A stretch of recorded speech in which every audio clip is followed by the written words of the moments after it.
Hello दोस्तों, आज हम एक नए टॉपिक के ऊपर बात करेंगे जिसमें हम मैट्रिक्स पढ़ रहे थे। जैसे कि मैट्रिक्स में ही एक हमारा नया टॉपिक होता है जिसकी हम बात करेंगे इनवर्स। इनवर्स हम अब तक पढ़ चुके हैं कि एडजॉइंट हमने पढ़ा था और माइनर कोफैक्टर हमने निकालने पड़े थे। ऐसे ही एक हमारा उन्हीं का अपग्रेडिंग पोर्शन होता है कि पहले माइनर कोफैक्टर निकालते हैं, उसके बाद हम एक बात करते हैं उसमें एडजॉइंट फाइंड आउट करते हैं। एडजॉइंट फाइंड आउट करने के बाद हम एक टॉपिक आता है कि उसमें हम इनवर्स कैसे फाइंड आउट करते हैं। तो गाइस आज हम बात करेंगे इनवर्स पे।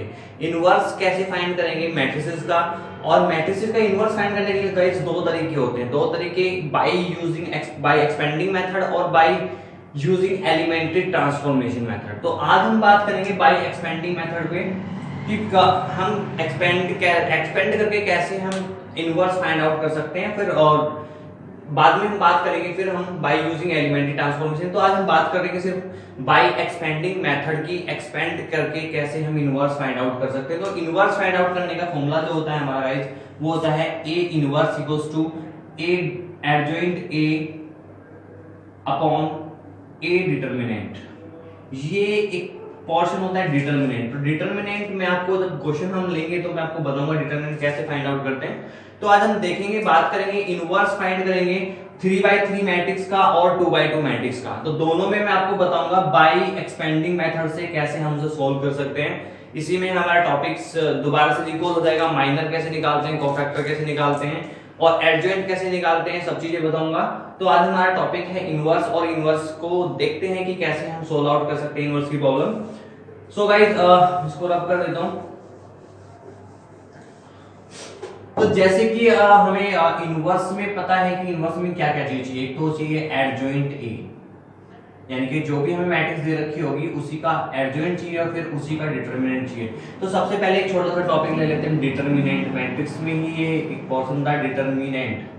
डिटरमिनेंट फाइंड आउट करना। डिटरमिनेंट की अगर हम बात करें तो डिटरमिनेंट आपको सीखना पड़ेगा। डिटरमिनेंट में देखेंगे कैसे फाइंड आउट करेंगे कि लेट्स सपोज कोई हमें कोई वो दे रखा है ए हमारे पास कोई, मैं इसी क्वेश्चन में इनवर्स भी बताऊंगा और डिटरमिनेंट भी इसी क्वेश्चन में बता रहा हूं। तो ये हमें कोई मैट्रिक्स दे रखी है -1 2 and 3। ये गाइस हमारी कोई मैट्रिक्स है, या फिर चलो ठीक है यही ले लेते हैं।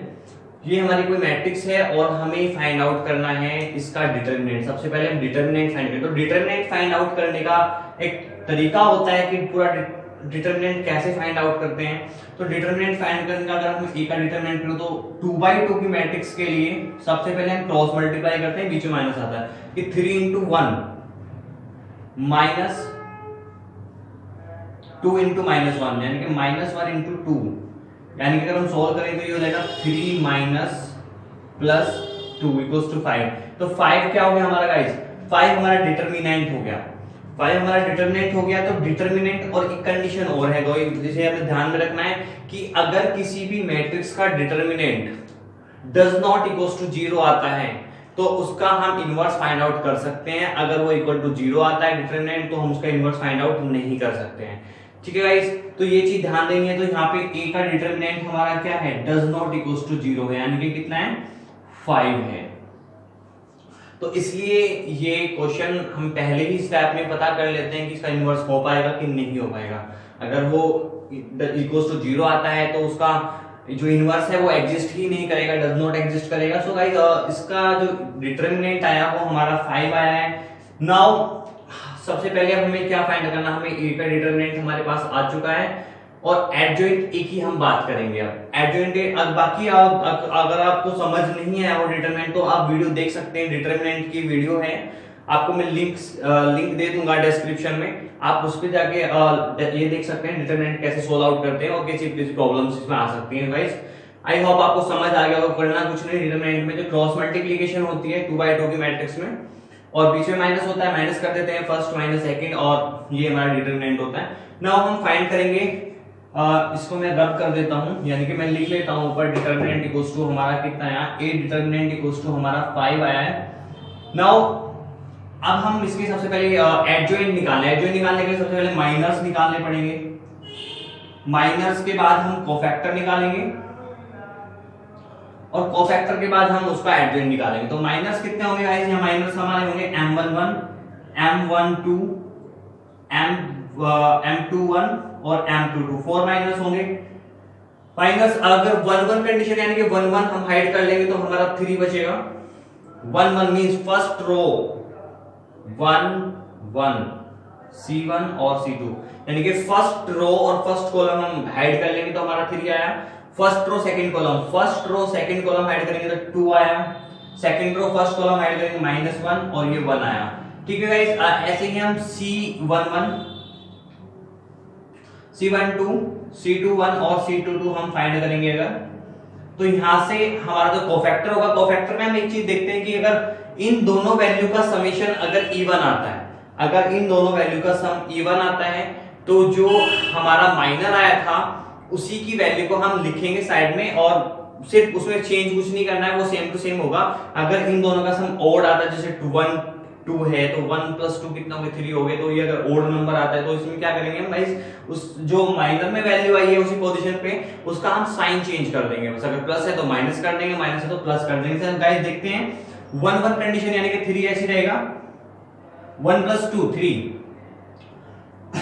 3 मतलब यहाँ पे ओड नंबर हो गया तो यहाँ पे -2 हो जाएगा। 2 1 3 यहाँ पे -1 है तो +1 हो जाएगा और 2 2 4 एक इवन नंबर है तो यहाँ पे सेम ही रहेगा। ठीक है दोस्तों, अब इसको हम एक मैट्रिक्स फॉर्म में बनाएंगे। 3 -2 1 और 1 जो एडजॉइंट होगा मैट्रिक्स ए का, एडजॉइंट ए जो होगा वो होगा इसका ट्रांसपोज। जो हमने मैट्रिक्स बनाई है कोफैक्टर से, इसका ट्रांसपोज कर देंगे तो वो हमारा एडजॉइंट होगा 1 1। ये हमारा गाइस एडजॉइंट आ गया। तो एडजॉइंट हमारा आ गया है। डिटरमिनेंट हम पहले ही निकाल चुके हैं। तो अगर हम देखें कि इनवर्स का फॉर्मूला क्या होता है, इनवर्स हमने अभी फॉर्मूला देखा था। इनवर्स का फॉर्मूला होता है guys adjoint A upon A determinant. तो एडजॉइंट ए हमारा इतना है।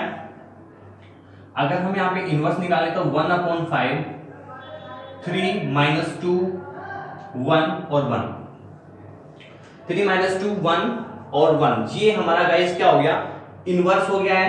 और इनवर्स हम चाहें तो पर एलिमेंट हम इसको इतना भी छोड़ सकते हैं। अगर ये कॉम्प्लिकेशन हो जाएगा, फ्रैक्शन में आएगा तो भी कोई अलग नहीं है। अदरवाइज हम इसको ऐसे भी सोल्व कर सकते हैं।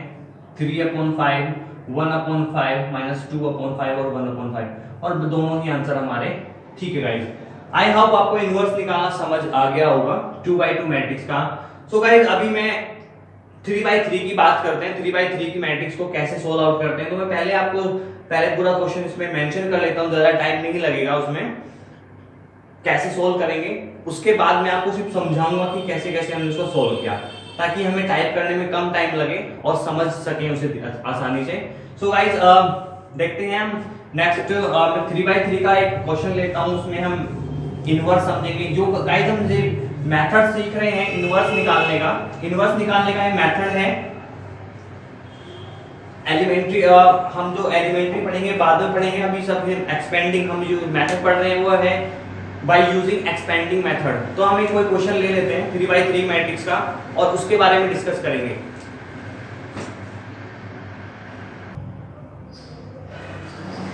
सो गाइस हम बात कर रहे थे कि इनवर्स कैसे फाइंड करेंगे 3/3 मैट्रिक्स। गाइस हमने एक प्रॉब्लम ली है। आपका टाइम बचाने के लिए मैंने ये सब पहले ही मेंशन कर लिया है। तो आप मैं इसको समझते हैं थोड़ा सा कि 3/3 की मैट्रिक्स है और 3/3 की मैट्रिक्स का सबसे पहले हम प्रोसेस हमारी सेम है कि इनवर्स का फॉर्मूला क्या होता है।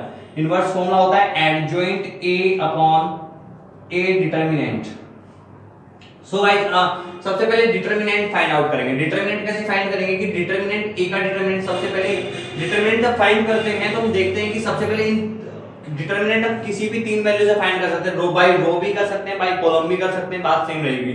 सो हम पहली रो से डिटरमिनेंट फाइंड करते हैं। तो पहली रो से 1 लिया, सबसे पहले फर्स्ट में 1 और साथ जो 1 के साथ जो वाली रो है कॉलम्स को हम छोड़ देंगे, यानी कि जो फर्स्ट रो फर्स्ट कॉलम हमने छोड़ दी तो इसकी से मल्टीप्लाई माइनस इसकी से मल्टीप्लाई इतना होगा प्लस 0 लेने की जरूरत नहीं, क्योंकि इसके अगर हम छोड़ देंगे मल्टीप्लाई में कुछ भी हम करेंगे तो वो सारा 0 हो जाएगा। तो यहाँ पे -1 और -1 ये छोड़ दिया और ये छोड़ दिया, इसके बाद माइनस इतना हमने सोल्व किया तो ये हमारी वैल्यू यहाँ पे आ गई। और गाइस एक चीज और है कि ये प्लस माइनस प्लस होते हैं कि अगर इनका साइन हम चेंज होते हैं कि बीच वाली वैल्यू अगर माइनस में होगी तो ये प्लस हो जाएगी और प्लस है तो माइनस हो जाएगी।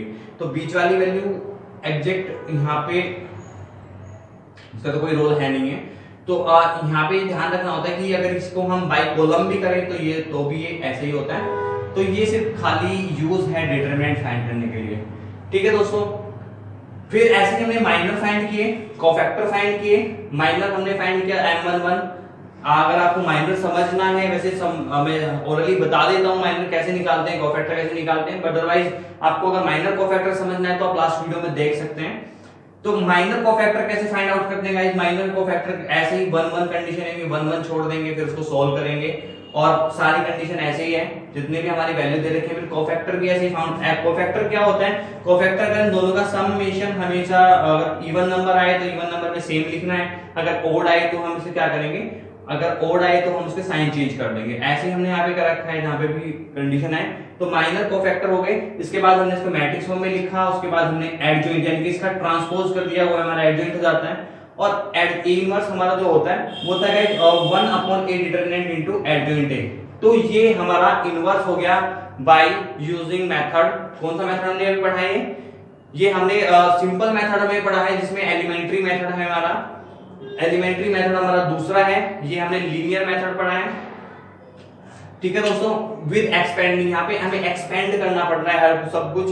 अब जो हम मेथड पढ़ेंगे बाद में इनवर्स, हम एक दूसरा मेथड जो मैंने आपको डिफाइन किया था कि दो मेथड हमारे होते हैं, दूसरा मेथड हमारा होता है elementary method. Elementary with using elementary method, उसमें हम रो कॉलम का यूज करते हैं, हम कोई भी चीज एक्सपेंड करनी नहीं होती है।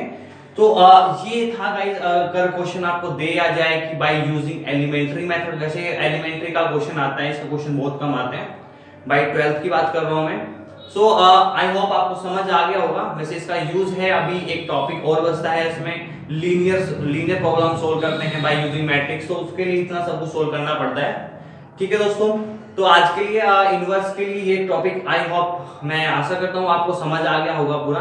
तो कोई भी अगर इसमें प्रॉब्लम लगती है तो आप मुझे लिख सकते हैं, और प्लीज गाइस शेयर करें और लाइक करें, सब्सक्राइब करें मेरा चैनल, और अपने सजेशंस दें। और कुछ भी अगर आपको समझना हो या किसी टॉपिक पे आपको वीडियो चाहिए तो आप मुझे बता सकते हैं। Thank you.